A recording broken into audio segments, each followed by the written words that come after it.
एक जंगल में एक कौवा रहता था। वह बड़ा ही खुश और मस्ती में रहता था। लेकिन एक बार उसे जंगल में एक बहुत ही सुंदर पक्षी दिखाई दिया। वह तुरंत उस पक्षी के पास गया। उस पक्षी का रंग सफेद था। कौवे ने उस पक्षी से पूछा कि तुम्हारा नाम क्या है? तो पक्षी ने हंस कर कहा, हंस। कौवा बहुत खुश हुआ और खुश होकर कहा, यार तुम तो बहुत सुंदर हो और तुम्हारा रंग भी सफेद है। तुम्हें तो जिंदगी जीने में बड़ा मजा आता होगा। तो हंस ने कहा, नहीं, मुझसे ज्यादा भी और कोई सुंदर है। अब कौवा हैरान हो गया और कहा, वो कौन है जो तुझसे भी ज्यादा सुंदर है? तो हंस ने कहा, तोता।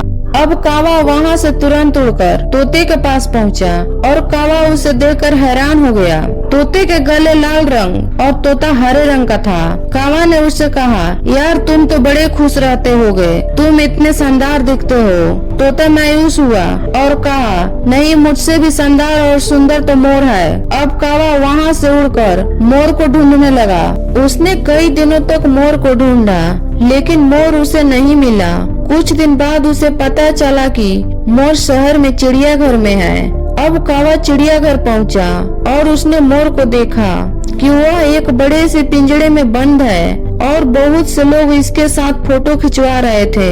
यह देखकर कौवे को जलन हुई और फिर मोर के पास गया और कहा, यार तुम्हारी जिंदगी में तो मजे ही मजे है। मोर उदास हुआ और कहा, किस बात के मजे? मैं भले ही दिखने में शानदार और सुंदर हूँ, लेकिन मेरी पूरी जिंदगी इस बंद पिंजरे में ही गुजारने वाली है। मोर ने कौवे से कहा, यार तुम तो बहुत किस्मत वाले हो। खुले आसमान में जहाँ चाहे वहाँ जा सकते हो और अपनी जिंदगी अपने मर्जी से जी सकते हो। दोस्तों, एक बात हमेशा याद रखना कि जिंदगी में कभी भी अपनी तुलना किसी से मत करना, वरना एक दिन ऐसा जरूर होगा कि तुलना करके उसके जैसा तो नहीं बन पाओगे और फिर तुम्हारे पास वक्त भी नहीं रहेगा जिंदगी में कुछ करने के लिए।